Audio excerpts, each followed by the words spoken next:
नमस्कार.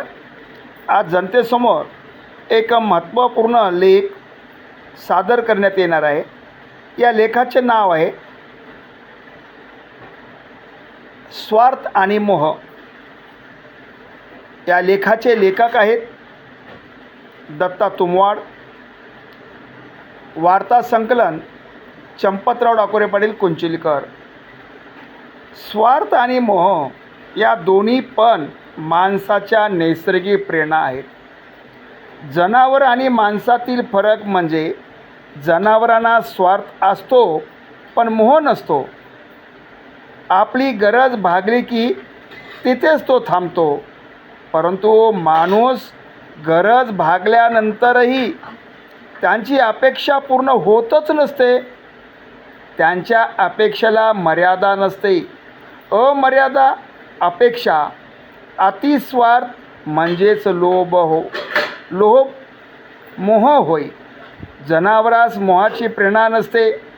शिकार करून आपले पोट भरले की उरलेल्याची अपेक्षा करीत नाही, की ती साठवून ठेवीत नाही. साठेबाजी, काळाबाजार म्हणजे काय हे जनावरास माहीतच नसते. या गोष्टी त्यांच्या विश्वास नसतात. लैंगिक भुकेचे पण असेच आहे. ती शंभली की त्या मादीवर हक्क अधिकार गाजवित नाही. आपलीच होऊन राहिली पाहिजे, इतराचा तिच्यावर अधिकार असता कामा नये हा विचार जनावरात नसतो. कारण गरजेपुरता स्वार्थ असतो.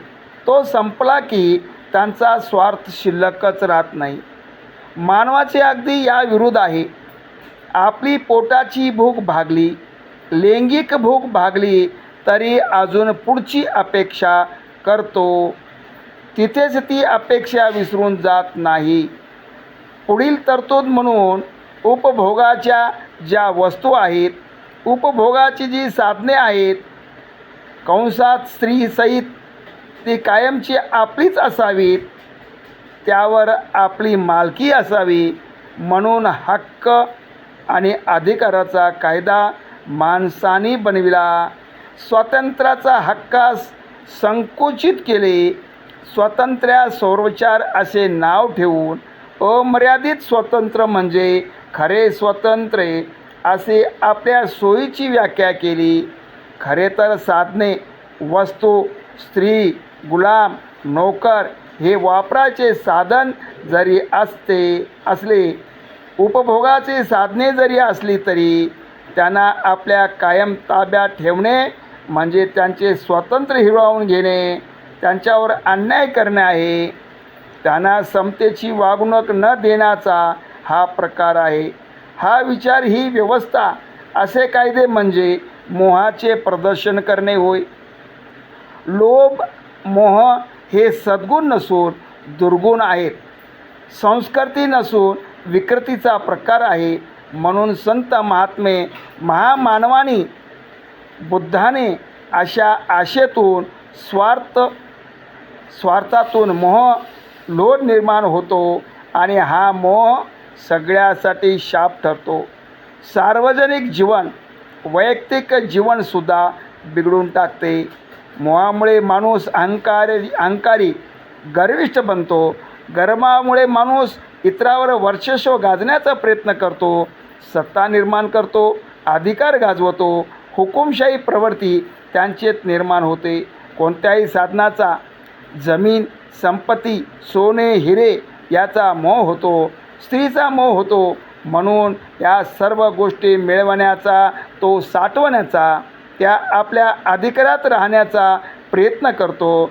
सहजासहजी हे शक्य होत नसेल तर चोऱ्या, मारामाऱ्या, दरोडा, खून अशा गोष्टी करायला लागतो. हे सारे मोह, लोभ यामुळे घडत असते. लोभ, मोह या तर नैसर्गिक प्रेरणा आहेत. यावर सुधारवादी, उपदेशात्मक किती प्रयत्न केले तरी मोह काही आवरत नाही. युद्ध झाल्याशिवाय राहत नाहीत. याचे कारण जगातील विषमतेची आर्थिक व्यवस्था, स्वर्गीय व्यवस्था हे कारण आहे. जोपर्यंत मालकी हक्क संपुष्टात येऊन सार्वजनिक हक्क प्रस्थापित होणार नाही, तोपर्यंत युद्ध, मारामाऱ्या, चोऱ्या, भ्रष्टाचार, स्त्रीदास्य नाहीसे होणार नाही. अन्न, पाणी, हवा, तयार माणसाच्या मूलभूत गरजा आणि वस्त्र, निवारा, शिक्षण, आरोग्य या आवश्यक गरजा आहेत. यासाठी केलेला स्वार्थ क्षम्य आहे, ठीक आहे. असा स्वार्थसुद्धा निसर्गाची प्रेरणाच आहे. परंतु ह्या पुढचा स्वार्थ म्हणजे अतिस्वार्थ, म्हणजेच मोह, लोभ होय. लोभ मोहाला जेव्हा कायदेशीर स्वरूप येते तेव्हा व्यवस्था बिघडते, विषमता प्रस्थापित होते. मानव असो की जनावर दोघे जीवन जगण्यासाठी धडपड करीत असतात. जीवन जगण्याची म्हणजे अस्तित्वाची लढाई, यांना रोजच लढावी लागते. रात्रदिन आम्हा युद्धाचा प्रसंग. तुकाराम महाराज सुद्धा म्हणाले, अस्तित्वाची लढाई लढणे चुकीचे नाही, योग्यच आहे. परंतु लोभासाठी ही लढाई चुकीची आहे, कारण ही लढाई समस्या दूर करण्यासाठी नसते.